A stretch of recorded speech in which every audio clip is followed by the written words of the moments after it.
కళ్ళ నిండా కుళ్ళుతో నిన్ను చూసే వాళ్ళకి నీ కష్టంతో పనిలేదు. మనసు నిండా ప్రేమతో నిన్ను చూసే వాళ్ళకి నీ లోపాలతో పనిలేదు. కడుపు నిండా ద్వేషంతో నిన్ను చూసే వాళ్ళకి నీ మంచితనంతో పనిలేదు. గుండె నిండా అభిమానంతో నిన్ను చూసే వాళ్ళకి నీ తప్పొప్పులతో పనిలేదు.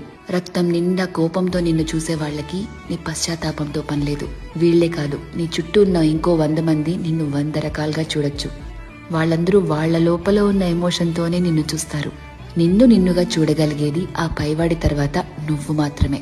ఎప్పుడైతే నువ్వు నీలో ఉన్న తప్పులు ఒప్పులు, మంచి చెడు, నీలో కోపాలు, నువ్వు చేసే మోసాలు, నీలో మార్పులు, నువ్వు పడే పశ్చాత్తాపాలు, నీ చుట్టూ బాధ్యతలు, నీ ఆశలు, వాటికై నీ కష్టాలు, దేవుడిచ్చిన లోపాలు, నీ ప్రయత్నాలు, ఇలా ఎదుటి వాళ్ళని జడ్జ్ చేయడానికి మనం వెతుకుతూ ఉంటామే, వాటన్నిటి ద్వారా నిన్ను నువ్వు చూసుకోగలిగితే ఎలా అన్బయాస్డ్ గా, లాయర్లా కాదు జడ్జి లాగా, అప్పుడు నువ్వేంటో నీకు అర్థమవుతుంది కదా.